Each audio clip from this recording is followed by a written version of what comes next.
سورۃ الکہف، سورہ کہف کا تعارف، مقام نزول۔ یہ سورت مکہ مکرمہ میں نازل ہوئی ہے۔ اس سورت میں 12 رکوع، 111 آیتیں، 1577 کلمے اور 6360 حروف ہیں۔ کہف نام رکھنے کی وجہ، کہف کا معنی ہے پہاڑی غار، اور اس سورت کی آیت نمبر 9 تا 26 میں اصحاب کہف یعنی پہاڑی غار والے چند اولیاء کرام کا واقعہ بیان کیا گیا ہے۔ اس مناسبت سے اس سورت کا نام سورہ کہف رکھا گیا۔ سورہ کہف کے فضائل۔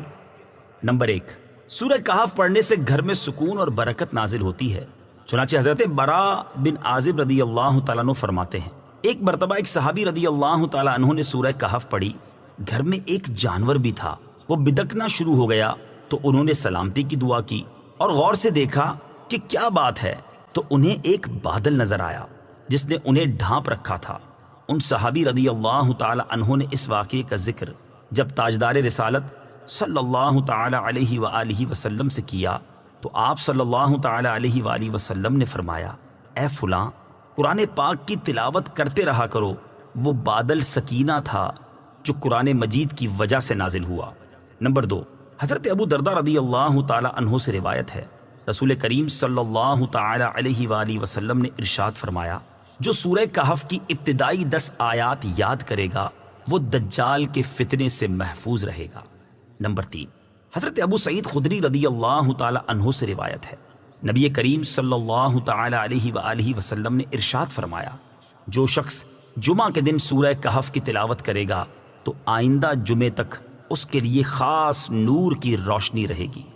سورہ کہف کے مضامین۔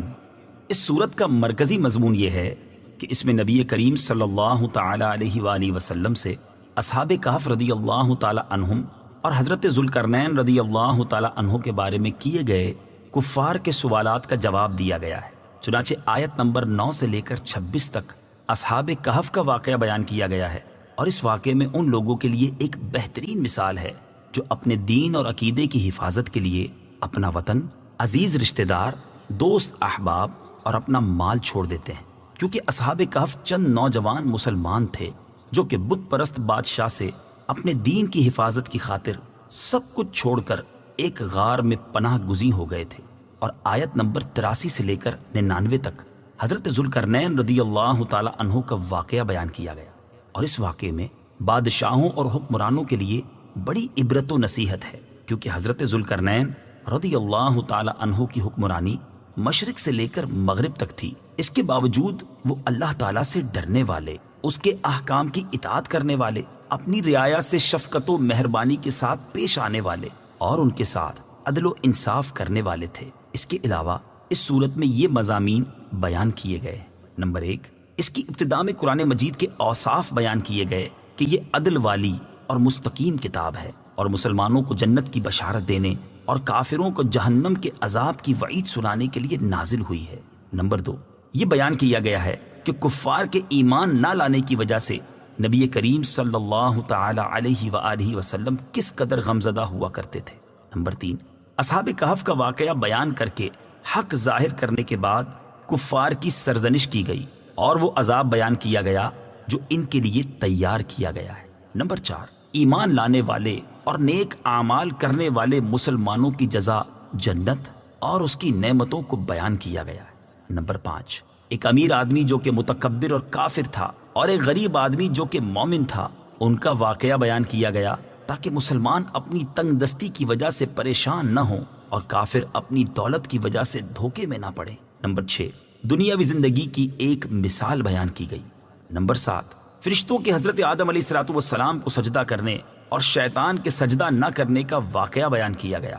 نمبر 8، آیت نمبر 60 سے لے کر 82 تک حضرت موسیٰ اور حضرت خضر علیہم السلام کا واقعہ بیان کیا گیا۔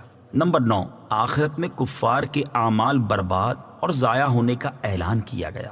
نمبر 10، نیک اعمال کرنے والے مسلمانوں کو ابدی نعمتوں کی بشارت دی گئی۔ نمبر 11، آخر میں یہ بیان کیا گیا اللہ تعالیٰ کے علم کی کوئی حد اور انتہا نہیں۔ سورہ بنی اسرائیل کے ساتھ مناسبت۔ سورہ کہف کی اپنے سے ماقبل سورت بنی اسرائیل کے ساتھ ایک مناسبت یہ ہے کہ قرآن پاک میں اللہ تعالیٰ کی تسبیح اور حمد کو ایک ساتھ ذکر کیا جاتا ہے، اور چونکہ سورہ بنی اسرائیل کی ابتدا میں اللہ تعالیٰ کی تسبیح بیان کی گئی تھی، اس لیے اس کے بعد وہ سورت ذکر کی گئی جس کی ابتدا میں اللہ تعالیٰ کی حمد بیان کی گئی ہے۔ دوسری مناسبت یہ ہے کہ سورہ کہف کی ابتدا سورہ بنی اسرائیل کے اختتام سے مناسبت رکھتی ہے کہ سورہ بنی اسرائیل کا اختتام اللہ تعالیٰ کی حمد پر ہوا تھا، اور سورہ کہف کی ابتدا بھی اللہ تعالیٰ کی حمد سے ہوئی۔ تیسری مناسبت یہ ہے کہ یہودیوں کے کہنے پر مشرکین نے نبی کریم صلی اللہ تعالی علیہ وآلہ وسلم سے 3 چیزوں کے بارے میں سوال کیا۔ ان میں سے ایک چیز یعنی روح کے بارے میں سوال کا جواب سورہ بنی اسرائیل میں دے دیا گیا، اور دوسرے 2 سوالوں یعنی اصحاب کہف رضی اللہ تعالی عنہم اور حضرت ذوالقرنین رضی اللہ تعالی عنہ کے واقعے کا جواب سورہ کہف میں دیا گیا۔ بسم اللہ الرحمن الرحیم۔ ترجمہ: اللہ کے نام سے شروع جو نہایت مہربان رحمت والا ہے۔